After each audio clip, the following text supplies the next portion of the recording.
et je suis parti avec mon réseau d'information. C'est les réseaux d'information Nico Mayengue Nde Saka Franck Dion Barukangaye entre les 16 et les 19. C'est mon réseau. Naebisa. Nalaki si modus operandi. Président, on va t'arrêter. Les informations à ma possession, mon réseau et le but Barukangayo entre les 16 et les 19. Monsieur Kabila est plus fort que jamais.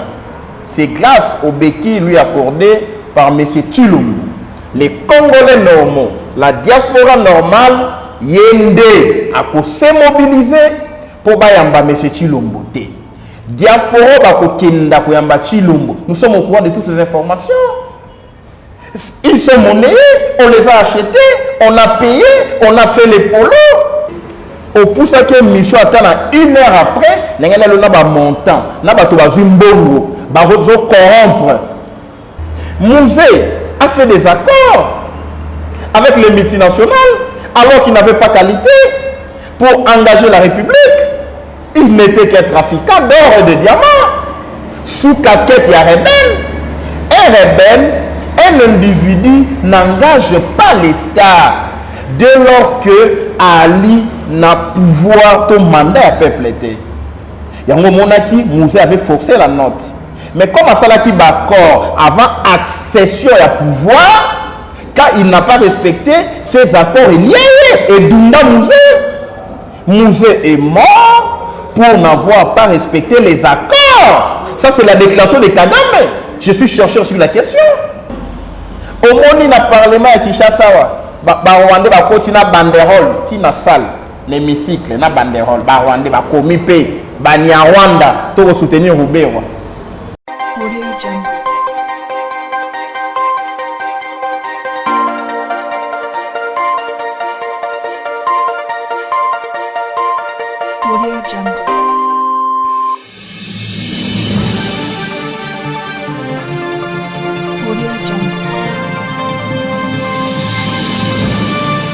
Salut à tous les internautes qui suivent cette émission Tous sur Lamboka. Tous sur Lamboka, émission Nabiso, Oyo Tous sur la Capo Namboka Nabiso, notre Congo, notre beau pays Congo.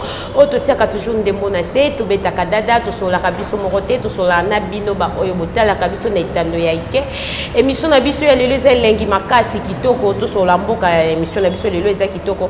Je dis d'abord merci au caméraman qui est derrière ces belles et beaux caméras. Abidaël, merci à lui.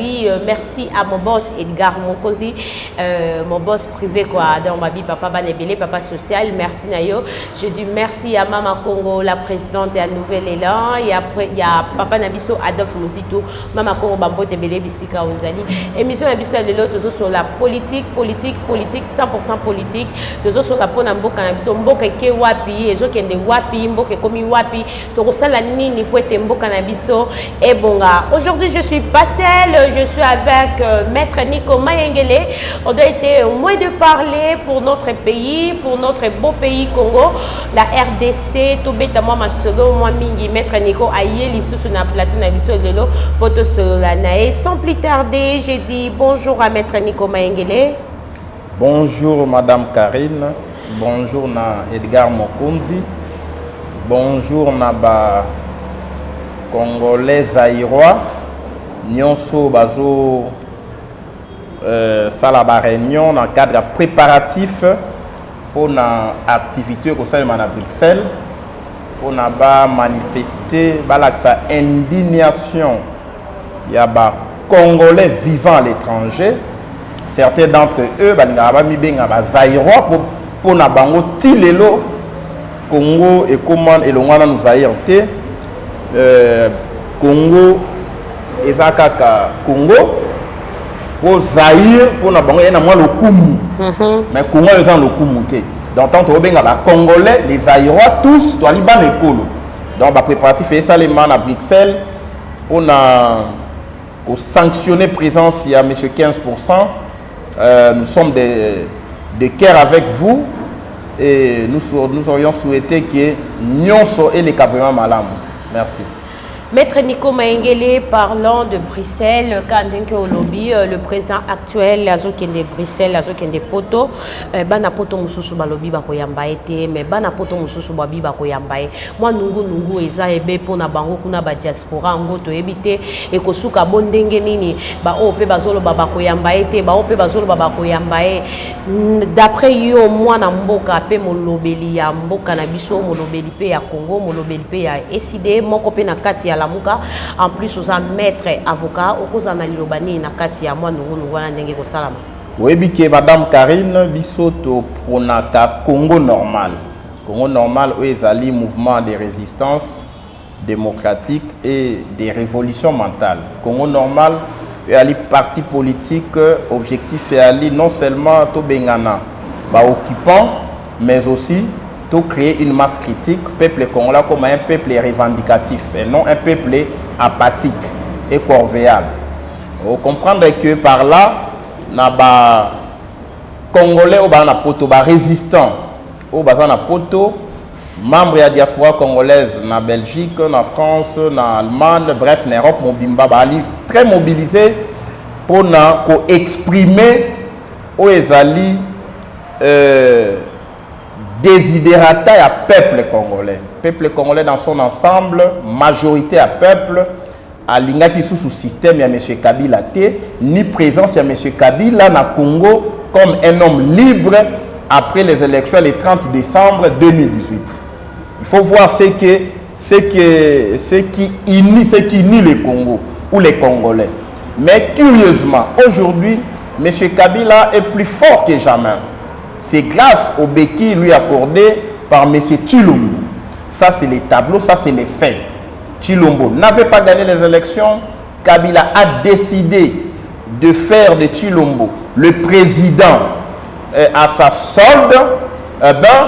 Aujourd'hui, la diaspora congolaise, parce qu'il y a la diaspora normale et la diaspora anormale. La diaspora normale, ce sont les Congolais normaux qui ont compris qu'il n'existe, il n'y a pas eu changement.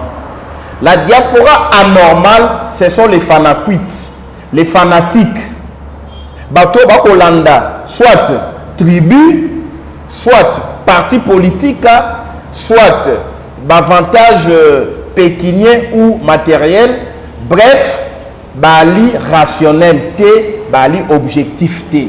Les gens normaux, les Congolais normaux, la diaspora normale, yende a se mobiliser pour bayamba M. Tshilombo. Diaspora bako kenda koyamba Tshilombo. Nous sommes au courant de toutes les informations. Ils sont monnayés, on les a achetés, on a payé, on a fait les polos. L'argent est parti de quelque part pour Bruxelles. Donc, ceux qui au pousse à une mission attend une heure après, il y a un montant, il y a un corrompre diaspora acquise à la Kabylie pour un partenaire à Kabila. Mais la diaspora, on va continuer à continuer à Kinshasa. Motakufi Batindi, Kelasi Batindi, Kolia Batindi. Cette diaspora-là comprend qu'il n'y a pas eu changement et M. Tshilombo est l'incarnation de la continuité de la Kabylie. Ce qui change, c'est Salemaki. Bato Bando Yamba Tshilombo, pour les bateaux Nimbo Kateba Yosana Misala. Ce qui change, c'est Salemaki. Comment est parti soi-disant présidentiel, Bassanda Kanase Abanzete, Parlement debout, Moussa Lezate. Vous êtes au pouvoir et vous chômez en masse. Donc, ce sont les gens anormaux au Kende Koyamba envoyé spécial à M. Kabila à Bruxelles pour négocier adhésion à la Belgique dans le complot contre le Congo. C'est ça la vérité. C'est pourquoi la Belgique a mobilisé la sécurité. Dans la relation internationale, il n'y a que des intérêts. Mais les intérêts se font entre États souverains. Les intérêts ne se font pas, ne se négocient pas entre États normaux et les individus issus de la fraude électorale. Il ne faut pas forcer la note. Mouzé a fait des accords avec les multinationales alors qu'il n'avait pas qualité. pour engager la République. Il n'était qu'un trafiquant d'or et de diamants. Sous casquette, il y a rebelle.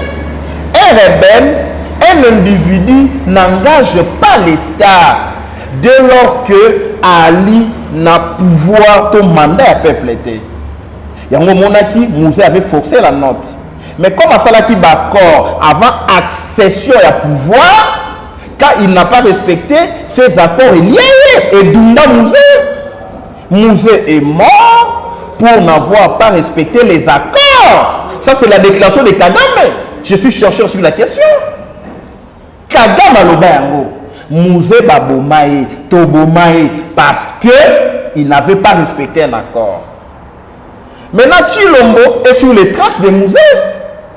Il signe les accords avec Kabila avant d'accéder au pouvoir pour que ces accords lient la République. Il n'avait pas qualité lorsqu'il signait tous ces accords. C'est pourquoi, quand tu n'as pas qualité, de tels accords sont voués à l'échec. Et les auteurs des accords illégitimes, illégaux, n'auront que leurs yeux pour plairer. Puisque vous Simbaté, la Belgique, vous ne pouvez pas traiter na Congo avec comme représentant Tshilombo qui n'avait pas gagné. Mais c'est 15%. Comment 15% peut engager la République et les 85% arabes? Il y a un truc ici, les Congolais anormaux, Bokeba. Dans le Kitana Europe, vous êtes identifiés. Non, mais la République, ce n'est pas une affaire de tribus. Ce n'est pas une affaire de province. Ce n'est pas une affaire de parti politique. Ce n'est pas une affaire de boîte de nuit. Parce que tu as un night club, na Songolo, a vu au Kondi, a commis ministre, a commis PDG, a commis Pakala, il faut que tu aies un biso. C'est pas possible. Nous sommes au courant. Même les tchékoulistes, ils se mobiliser. Si on a lobby, ce ne sont pas les Congolais normaux. Les Congolais normaux, bakoya, na ba banderole, na ba message, na ba mégaphone, na ba sifflet pour dire au monde entier, yété. Vous bien papa Mba, yété. Mais bah on va y et talibango puisque bako yamba moto ya Kabila, envoyé spécial à Kabila, yamba été qui à Bruxelles, a ebi nini ba solna Kabila, a ebi message ezali nini. Biso to kokuya na motambo te. Parce que Mboka, il faut qu'on défende yango maman. Mboka, babundela yango. Tozo bundela bitumba oyo. Et qu'on profite, n'a pas inconscient, n'a pas anormaux, n'a pas tomaboma, n'a pas vendu à la République, n'a pas toyo, bateki est leur âme au diable. Quand le Congo sera libéré, quand nous allons imposer des réformes, et qu'on profite na bangonioso.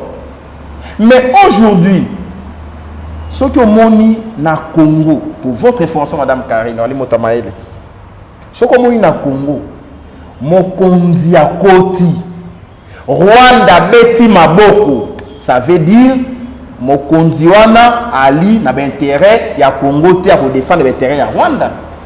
Mais ce que yoki, Mokonzi est président de la République, avec un leadership fort, a Koti na Mokonzi. Kagame a commis kolela, il a qu'ici début à libération. Il a qu'ici mon conjoint a manipulable été. Il a qu'ici Kagame doit sortir du Congo. Mais si on dit Kagame est libre, est à l'aise, c'est la continuité. Il y a un moment, c'est le document de notre possession. Kagame a ses 7000 militaires na Mboka Mokuna. Calais, si je ne m'abuse pas, est-ce que tu le vois le bani? Alors, bani, au moins, dans le Parlement à Kinshasa, Rwanda va continuer à banderole, tina salle, l'hémicycle, na banderole, Rwanda va commiper, bani à Rwanda, pour soutenir Roubaix. Mais maître Nico qui te parle, tout ce qui circule dans les médias, sont là le couteau. Alors, cesse d'être journaliste. Parce qu'un journaliste qui est sur place dans le Parlement a vu une image à dans les médias, comme le Kuta. Donc, médias pour vous aujourd'hui et aller lire le Kuta. Moi, mes gens étaient sur place. Ils ont tiré des photos, ils m'ont envoyé. J'ai des services qui travaillent. J'ai des services. Autant Kabila a des services pour nous intimider, nous enquêter. Autant nous avons des services pour l'espionner. C'est ce qui se passe à Kingakat. Nous avons nos caméras qui n'ont pas sécurité. Nico Maengele, c'est un homme organisé. Depuis que j'étais secrétaire général, et pas à Franck Dion, il m'a appris comment accéder à l'information. Et je suis parti avec mon réseau d'information. C'est les réseaux d'information Nico Maengele, Franck Dion, on va vous kangaye entre les 16 ans et les 19. C'est mon réseau. Dans la question modus operandi, président, on va t'arrêter. Le fait formation à mon possession. Mon réseau et le but au Kangayo entre les 16 et les 19. À Salate Michel, il va au Kangayo. Réseau dans le lobby, on va vous attaquer par les dos. C'est-à-dire, Nandako Nayo. Fangdion a profité de notre naïe. Ces réseaux continuent à fonctionner. Il y a un monde qui fait un Nandako Nayo. Quand on est dans le quand on est en prison, on dit ah, moi, je suis en ceux qui n'ont pas mbele le secrétaire général, parce que le combat est loyal, est sincère. Vous comprenez? Le même réseau est ici, il y a une bombe et bimi na Kinshasa. Pour pas y c'est 15% à Bruxelles. Bah, tu as 400 $ à chacun. Mais tu as 300, tu as 200. Dans le publier liste, il y a des combattants là. Oh, bah, on a pas de combattants, il faut des résistants. Tu vas combattre les combattants qui ont volé notre victoire. Donc, Nico Maengele, c'est un résistant, un avocat résistant, un patriote résistant. Donc, les combattants sont restés. Oui, papa Étienne, dans le lobby, état des droits. C'est ça que l'état des droits est côté, mais aujourd'hui, état des droits est comme état des bois. Est-ce que tu comprends ça? État de bois. État de bois. Yo sommes en bois dans la conscience. Merci Nico, restons toujours pour la Makambambongo 15 millions de dollars, 15 milliards de dollars au Ebungi. Mais tata mokozi ya ekolo à lobby et le côté yo attend que moi namboka en plus avocat, maître avocat okoki ko limbo et la biso nini. Mais yo moko na motuna na déjà aux années yano. Lobby 15 millions et bungi na kati ya caisse à l'état. Bon, on a caisse à l'état bunga kate. Madame. Il faut trouver un terme approprié. Bon, on a caisse à l'état ba détourna kayango. Soki eloko bungi. Okoye batena na yibi. Ndenge na liawa. Na li na montre te. Na longo na tche na mesa. Après Michel a tel abezate et bungi. Et l'autre bungi, au koyeba moto azuité. Mais dossier à 15 millions, bato bazui ba ebani. Yoko le bungi yoko banga.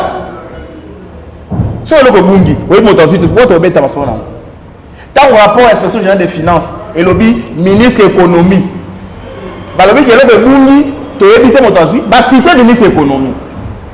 Na page 8 9 il y a rapport. Ba cité directeur de cabinet, il y a M. 15%. Ba cité secrétaire général à l'économie. Et puis conseiller en matière économique, il y a ministre. C'est quoi le bungi yanwana?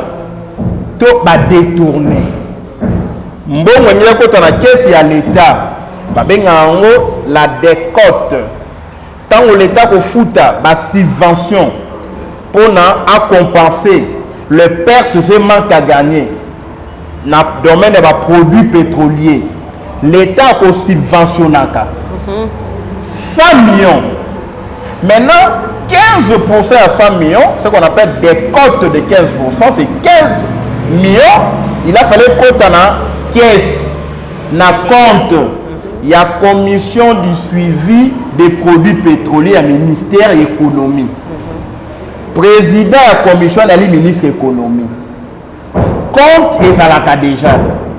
C'est quoi caméra est cité dans le rapport. Et puis à Bengissi en Afrique, à lobby, je ne suis pas cité. Et puis beaucoup aussi changement de mentalité. Mais quand on cite, à lobby, directeur des cabinets de M. 15%. Et ça yo? Et ça il y a l'ingé qui va comment Vital Caméra et Mobile à Songolo. Bah tu fonctionnes. S'il y a deux directeurs de cabinet de M. Chilombo, qu'on nous dise, ba cité ngalité nana makambo wana te ba kokosa les esprits faibles ndé tant ba cité na rapport ba kenda ki ba approfondir l'enquête puisque l'inspection générale des finances moi j'ai étudié dans l'école nationale des finances tant on a suivi ça qui na unikin na tanga na l'école nationale des finances l'école na IGF et kangami na l'école nationale des finances ce qu'on retanga étude ya IGF ba kotalisa yo que IGF a kosalaka d'abord les enquêtes préliminaires alobi maman Karim nakoyoka banungu ke ba caméra Edgar Mokonzi atindelaki yo neti oteki yango ozolanda epai ya moto songolo aza na adresse pakala bisika oyo tokoya koyoka yo mpo to approfondir banquête nde eloko basalaki kamere batindi mokanda toali na bainformation na rapport préliminaire 15 millions pour ekenda na nzela ya kesi ya l'État ezwi nzela ya nsima ndako okolanda tokoya na présidence to enquêter to yoka bino caméra commis mission irrégulière botia makolo awa te bakomi mokanda mibale mission irrégulière topekisi tolingi te po enquêter présidence comme les rapports préliminaires ezali ozolanda ouais. Et que il a créé climat de méfiance entre les services publics et entre guillemets la présidence. Nde l'inspecteur bazui rapport au balobi bango na ministre économie bazwa 15% 15 millions. Batindi yango na parquet près la cour de cassation. Lettre le 31 juillet. Parquet général près la cour de cassation. Donc, moi, le ba yibi mbongo, ba détourné. Donc, quelque part. Attendez, quelque part, te mbongo ya l'État, ba bombango quelque part, te mbongo ya l'État, ba bombango na caisse ya l'État. Est-ce que tu comprends? Ce qu'on dit caisse ya l'État, au tien na libenga na yo, kolobate ya quelque part, au koloba ezali détourné. Aux Hollanda. Parce que quelque part, sur la banque centrale, il y a un compte dans la banque centrale, banque à l'État. Ce qu'il y a un compte, c'est public. Théorie, il y a quelque part où tu as vu. Bon, il y a l'État quelque part. Il y a un dossier et pas le procureur général après la cour de cassation. Mes collègues, non, il nommer le procureur à Sika, va bouger pour le dossier là. La pêche d'information. Sika, et là, on a un témoin. Mais c'est tu l'ombalobi na dossier 15 millions. D'abord, à faire du silence, il y a le côté. Hein? De deux, na motuna na lobby, mais mon konzi ekolo, mbongo ebungi, wana motuna na yo, mais ya kolobe lo côté. C'est qu'à ça ne mon konzi ekolo te. Donc motuna na yo ko ici yo. Ngai papa ya ndako, mwana, yo mwana na ngai, olani na ndako te mokola liboso ya mibale, na kolobe lo côté. C'est qu'il y a des complices. Peut-être carburant motuka na ngai, yo kopesa ngai na sima ya ndako. Yango di enani jiba yembaki éducation ya mwana eko beba tango mwana kuta ina papa na nzela. Oyebi nzembo wana, papa fini mwa mbongo. C'est fini ko banga su tata te. Soki yo tata ba fini mbongo, ba pesi mbote ya roulage na 15 millions. Et bon yo kolobani. On va pesa ke mbote ya roulage. Tout ko réfléchir te, na ko talisa o papa soki mwana koyiba akopesa ye papa kozala makasi te. Merci madame, et on a lobi que yango moni na dossier il y a 15 millions na lettre à inspecteur général ou à transmettre na parquet général puis la cour de cassation à lobby sur instruction de la haute hiérarchie nde atindi dossier na parquet général pour approfondir l'enquête étant donné que la présidence bah ça là qui obstruction d'enquête si quoi on a tout ni batamaeli Félix na Kamere balingi enquête et ça les si quoi inspecteur général des finances a vu instruction à quelle hiérarchie madame tout ça batamaeli hiérarchie inspection générale des finances et ali ils ont relevé la présidence de la République présidence Chilombo na Kamere on a directeur cabinet à vice-président de la République après directeur cabinet c'est un administratif. On n'a pas en pambaté.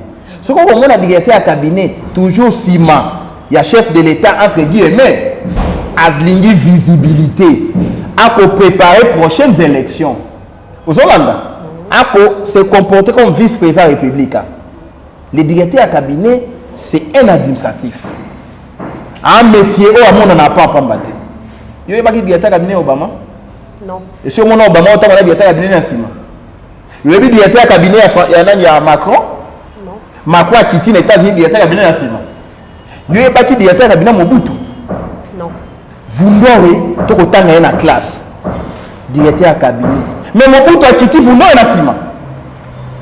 Donc on comprend que Kabila Kola Kamere na Chilombo contrôlé. Landa est partout. A Kolobanini, a signé ni. Si on a tout ni. Chilombo lobaki ba mission na Pullman, la forum numérique. La mission wana et l'inspection générale des finances est intempestive et irrégulière. À s'impliquer pour arrêter un mot. Si il y a le s'impliquer pour arrêter un mot. Et elle est irrégulière. Caméra est déjà irrégulière.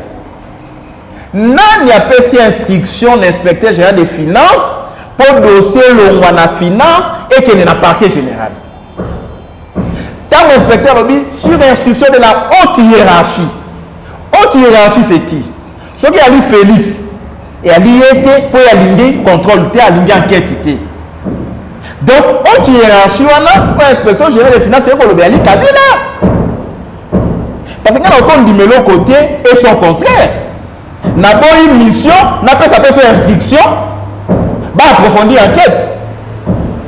Alors que je me reproche de quelque chose.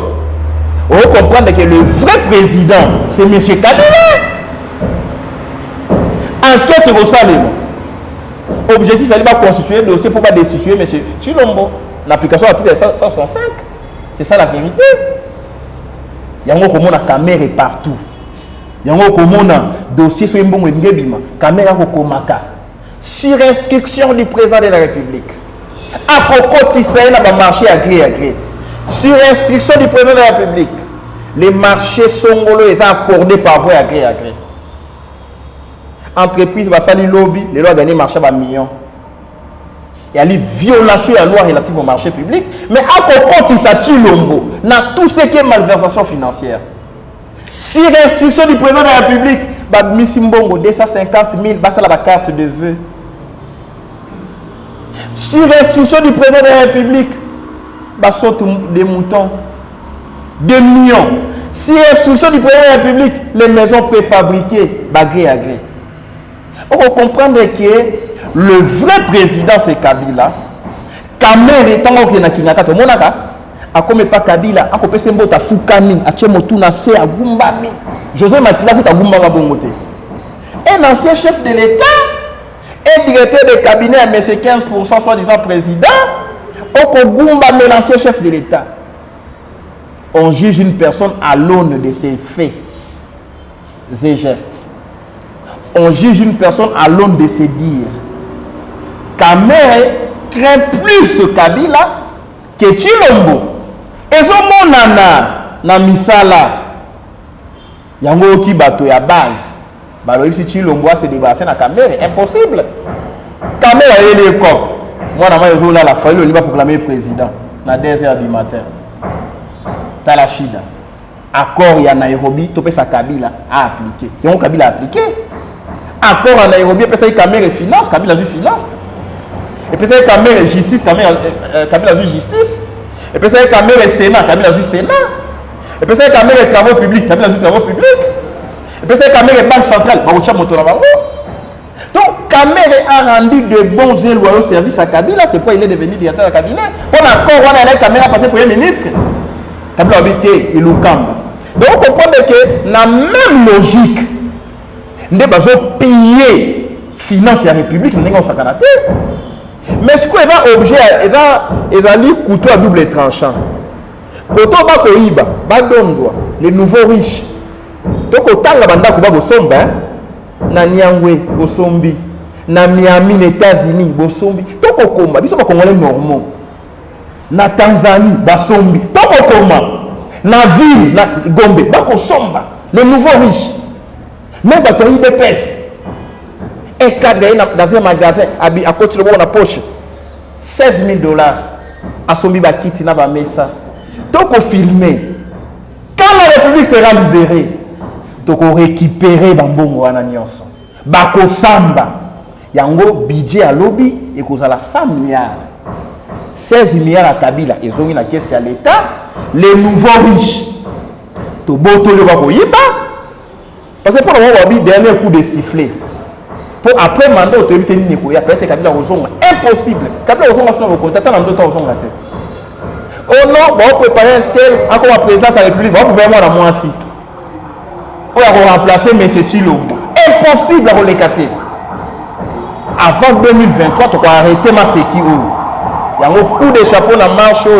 ba congolais normaux les combattants résistants vont préparer en Belgique pour que le monde entier que Chilombo Ali président nommé na Kingakat. Je m'assume.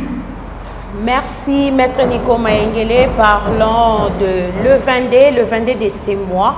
Le président Martin Fayulu Madidi a organisé meeting moko kozana makala yo en tant que molobeli moko nakati ya Lamuka ozape les coupé nakati ya SID okoki kozala na liloba nini pe un mot de la fin pour na émission oyo na bakisa mwa muke Lamuka ezo préparer nini à part le 22 oyo ba stratégie na biso soko ali journaliste oto na Kingakat to ebisa oto préparer nini na ko ebisa ote parce que bino ba journaliste bo rendre biso pe service té boya daga ko tout na ba question na maître Nico Adrien Malenga Jeannette Kabila lobby Congo na 5 langues nationales boluke botu na honorable Jeannette Kabila s'il vous plaît il faut pas me provoquer mes propos n'engagent que moi je n'appelle pas monsieur Chilombo président on benga Jeannette honorable il faut pas provoquer Nico Mayengele parce que je ne me connais pas je te provoque je n'ai jamais appelé Kabila président.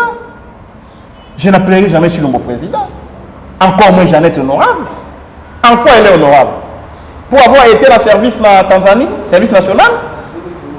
C'est toi qui appelles l'honorabilité? Une personne honorable est irréprochable.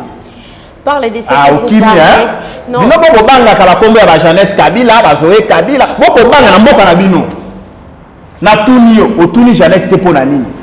Olobi na parlement, et un mot de la fin, ngamo na opona olona ningi.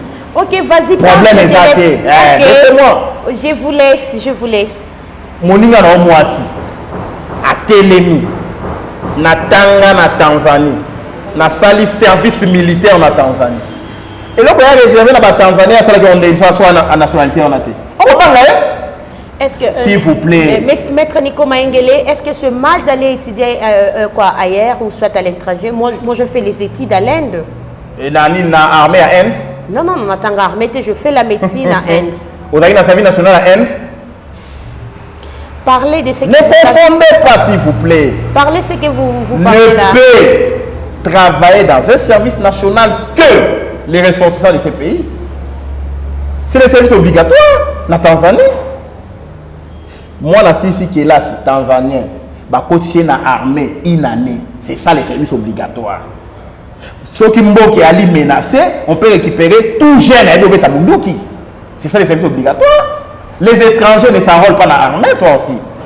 Dans l'Inde, ceux qui sont dans l'armée indienne, ceux qui ont changé de nationalité. Là, dans la médecine. Babi pour tangaté, babi service obligatoire. Il y a beaucoup de gens.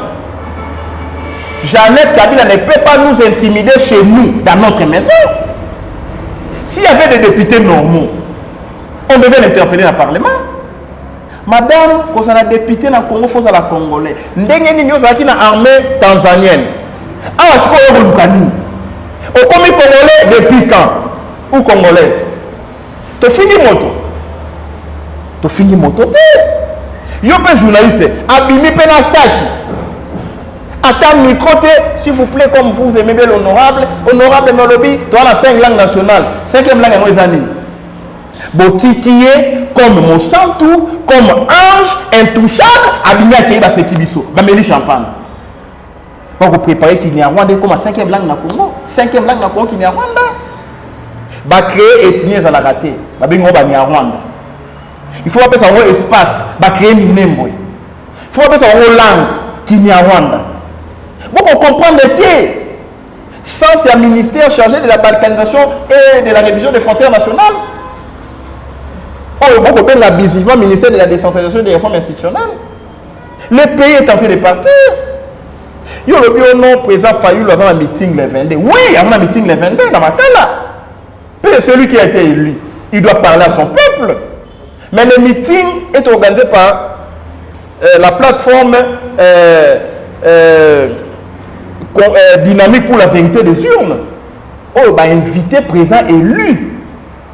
Dans le cadre préparatif à meeting. Voilà, je ne suis pas de décider. Je suis président du Congo normal. Mais allié personnel et infidèle, il y a Martin Fayulu.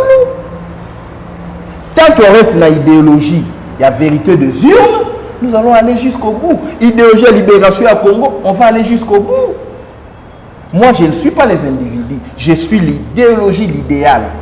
Ceux qui m'ont talonné dans le principe, dans la valeur, ils ont continué à bitumba. Ils ont peut-être un temps à pouffer. Fayulu a continué à bitumba état de droit. On le comme état de moi. Pas qu'on lit en bois. Si la permanence, ça va partir. Et bon, il y a moto. Moto à Ibia, il y a mon centre. Tout le monde a l'été, on a la caisse à l'État, tu vas battre tribaliste. Quand j'étais chez Franck Dion, moto moi, il y a quoi on a raté, hein? Quand il y a qui m'a tété là. Donc, on n'a pas fallu, comme ça, moto bandou. Quand on a soutenu Bemba, on a comme un moto équateur. C'est ça, Nico Maengele. C'est quoi ça, c'est quoi école? École, on a réalisé Congo. Congo d'école, on a réalisé. Pour ceux qui sont aux Zimboka, il y a 26 provinces, il faut le mois. Tout le monde a 11 provinces. Makambo ya gouverner la province, ça la ressortisseur la province, on a fait 6 là. Il faut que Makambo Mobutu. Il faut toujours que Makambo Mobutu ait les principes et les valeurs. Merci beaucoup. Nous sommes à la fin de cette émission. Je dis merci à mon caméraman qui était derrière ces belles et beaux caméras. Albidaël, je dis... Mot de la fin, Zate. Déjà, vous venez de dire ça. Je vais te laisser. Je vais te laisser. Voilà, Maître Nico Maengele. Un mot de la fin, tu regardes mon caméraman. Un mot de la fin parce que les combattants les Congolais normaux. Oui, mot de la fin, na combat à la raté. Pour après émission Oyo. Pour continuer Koloba. Je suis victime de menaces qui viennent de partout, c'est vrai. Depuis la bande biloko ya dossier à Jeannette, na kolemba yango te na okena otina suka parce que Congo eza biso eza bango te, ba kutaki biso ba otika biso. Les menaces aussi quotidiennes par les journalistes, on les canne la chaîne mandolo ba katio son parce qu'ils sont manipulés. Il y a des menaces qui viennent de chefs des partis politiques. Ba ke ba moni ba chaîne la télévision belé Nico Maengela les karaté, mais je leur dis Paul Nasilas, ils ont continué à parler. Je vais continuer à parler. Bateau va aller au monde. Ma président appartient à tant que comme on a. Baluki va ministre Simbite, nga moto na ngwe na liste te. Ba kei ni comme ngela les canaux CCTV, ale kana RTVS NT, ale kana na chaîne Songoloté, ale kana chaîne Pakalate. Ba kolo chaîne ba bengi ngai. Combat we komi contre un individu ou bien contre ma principe et les valeurs. Tout le monde a ma canicité. Voilà, maman. Quand M. Chilomba Lobi, il y a des gens qui ont signé encore à Félix, Bisson Hollandais. Félix Hollandais, Kabila Zoba Bisso. Quand on a Félix, c'est troublé Kabila. Opposition, ils ont opposition, ils ont résistance. Pour libérer Mboka. Il y a un moment où Chilomba Lobi na speech moi sala kiwana auto sala dernièrement na chile moi musique bandolo ba on président fallait la ligne musique siko yo mo konze kolo soit disant okolo bana moi musique olanda kite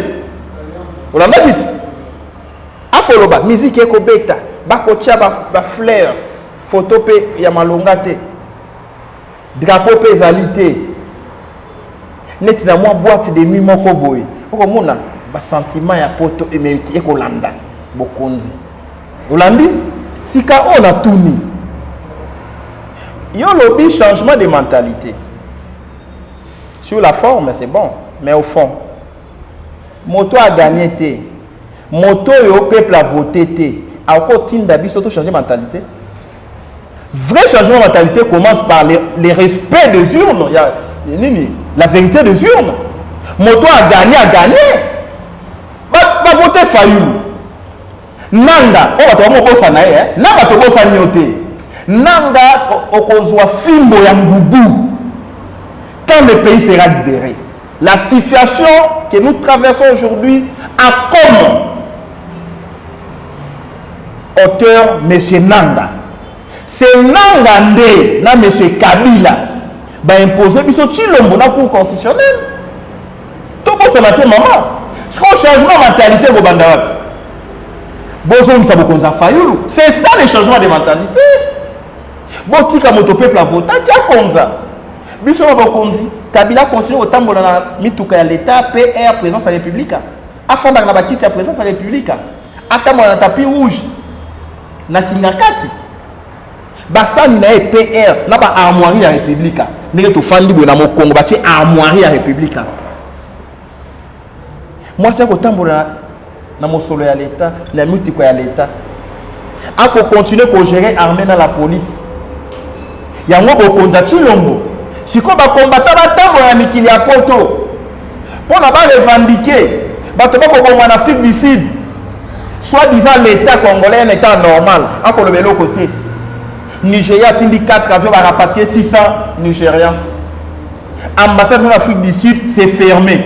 Bakangi, l'ambassadeur est introuvable. Les personnels introuvables. Les Congolais abandonnent leur triste sort. L'on a abomi les sous. Si quoi, tu vas tellement, tous les femmes d'école, tu vas comprendre est-ce qu'il y a des faillots. Tu vas comprendre